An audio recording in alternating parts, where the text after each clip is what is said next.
Revenir sur cette rencontre qui s'est tenue hier entre le Premier ministre Benjamin Netanyahou et le président des États-Unis Donald Trump à Mar-a-Lago. Et pour en parler ce matin, Jonathan, vous recevez le professeur émérite d'histoire nord-américaine à la Sorbonne. Je veux parler d'André Caspi. Je vous laisse en parler avec lui. André Caspi, bonjour. Bonjour. Alors, beaucoup s'attendaient à voir le président des États-Unis tordre le bras à Benjamin Netanyahou sur les dossiers gazaouis et iraniens. Il n'en a rien été, apparemment. Au contraire, le président des États-Unis a averti à la fois le Hamas et l'Iran qu'il pourrait y avoir de fâcheuses conséquences si l'organisation terroriste palestinienne ne dépose pas ses armes et si la République islamique ne renonce pas dans le même temps à son programme de missiles balistiques. Est-ce que les déclarations du président américain sur ces deux dossiers ne contredisent pas outre mesure sa volonté de pacifier un peu plus le monde? Ah, ça, évidemment, c'est très difficile de répondre à votre question parce que, en fait, d'abord, ce que l'on constate, c'est que Mar-a-Lago est devenu un véritable centre diplomatique. Après la rencontre avec Zelensky, c'est la rencontre avec Benjamin Netanyahou. Ça veut dire qu'au fond, le lieu principal pour Donald Trump, c'est Mar-a-Lago. D'autant plus qu'il y a un terrain de golf tout près. Par conséquent, cela explique ceci. Bon, alors, cela dit, Netanyahou est arrivé avec trois dossiers, je crois. Le premier, c'est Gaza. Le deuxième, c'est l'Iran. Et le troisième, qui n'a pas été évoqué, me semble-t-il, jusqu'à maintenant, c'est la Syrie et le Liban. Alors, s'agissant de Gaza, il y a un débat au sein des milieux politiques israéliens pour savoir si oui ou non Israël doit réoccuper une partie de Gaza, c'est-à-dire au fond de revenir sur la situation d'avant 2005. Je crois que là-dessus, Netanyahou a été certainement très prudent parce que ça irait à l'encontre des projets de Donald Trump. Mais en revanche, là où il a obtenu satisfaction, c'est que Netanyahou souligne que le Hamas ne remplit pas ses obligations, c'est-à-dire qu'au fond, il ne désarme pas. Et dans la mesure où il ne désarme pas, cela contribue à tendre particulièrement la situation et à faire de Gaza une sorte de nouveau front sur lequel s'affrontent les Israéliens et les représentants du Hamas. Alors ça veut dire que dans ce cas-là, les États-Unis soutiennent Israël et demandent au Hamas de désarmer, comme il est prévu d'ailleurs dans les accords qui ont été signés précédemment, et de telle façon que la situation puisse correspondre aux ambitions de Donald Trump, qui est de refaire dans Gaza une sorte de paradis terrestre, pourrait-on dire, après que Gaza a connu l'enfer.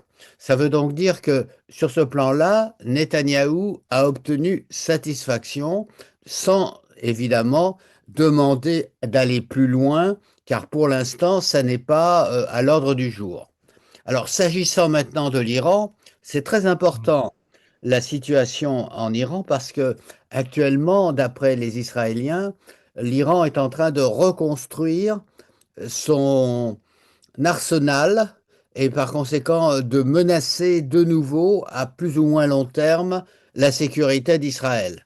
Donc Israël demande une nouvelle intervention en Iran, exactement comme celle qui a eu lieu au mois de juin, c'est-à-dire une intervention commune aux États-Unis et à Israël. Et là, il semble, d'après les communiqués qui ont été publiés, il semble que les États-Unis considèrent en effet qu'il y a un danger iranien, mais ça ne veut pas dire qu'ils ont donné libre arbitre ou libre cours aux volontés israéliennes. Ça veut dire simplement que pour l'instant, les États-Unis soutiennent les protestations d'Israël et attendent avec impatience que l'Iran fasse machine arrière, ce qui est peu vraisemblable d'ailleurs, pour que la situation se rétablisse et pour que la paix, en somme, ne soit pas menacée dans cette partie du monde.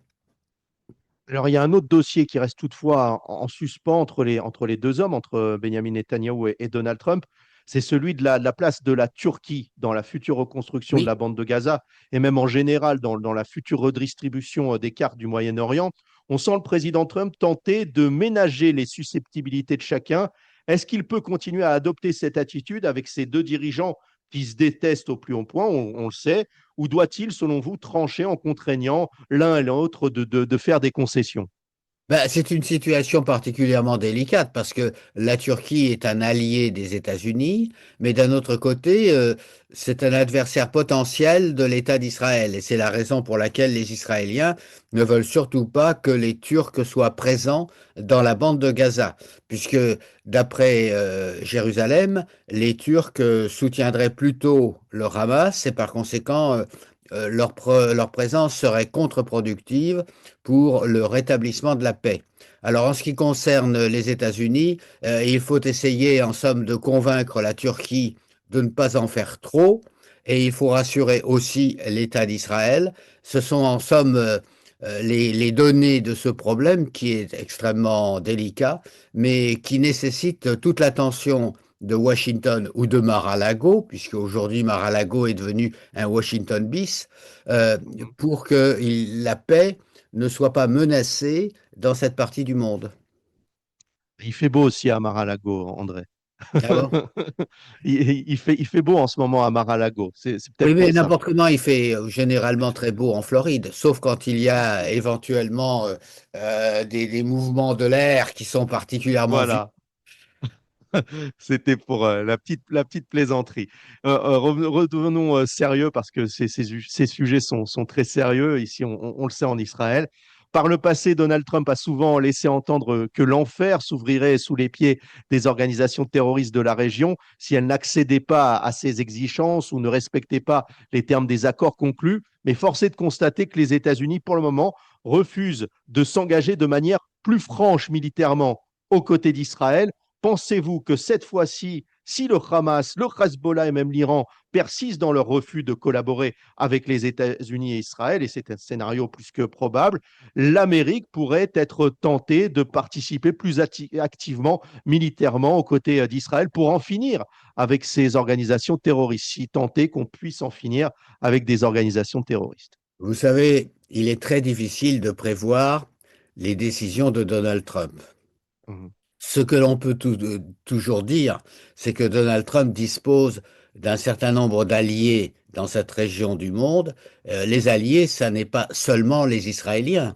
Ce sont aussi les Saoudiens, ce sont aussi les Émirats arabes unis, c'est-à-dire en fait, il y a toute une partie du monde arabe qui n'a aucune sympathie pour le Hamas, mais qui d'un autre côté ne veut pas trop montrer sa, la velléité d'établir la paix avec Israël parce que c'est très mal vu par l'opinion publique. Donc ça veut dire que les États-Unis disposent d'alliés dans la région et il n'est pas nécessaire qu'ils interviennent eux directement, mais ils peuvent intervenir indirectement et avec une efficacité incontestable. Donc je crois que ce que veut avant tout Donald Trump, c'est pouvoir développer dans la bande de Gaza tous les projets qu'il a élaborés ou que son entourage a élaborés pour faire de Gaza une zone qui soit vivable, car aujourd'hui, Gaza, c'est un ensemble de bâtiments détruits. C'est une situation extrêmement dramatique pour la population. Donc, ce que veut avant tout Donald Trump, c'est pouvoir marcher vers une situation qui soit infiniment plus satisfaisante avec la participation d'Israël et sans la participation du Hamas, qui est considérée comme une organisation terroriste avec laquelle il n'est pas possible de négocier.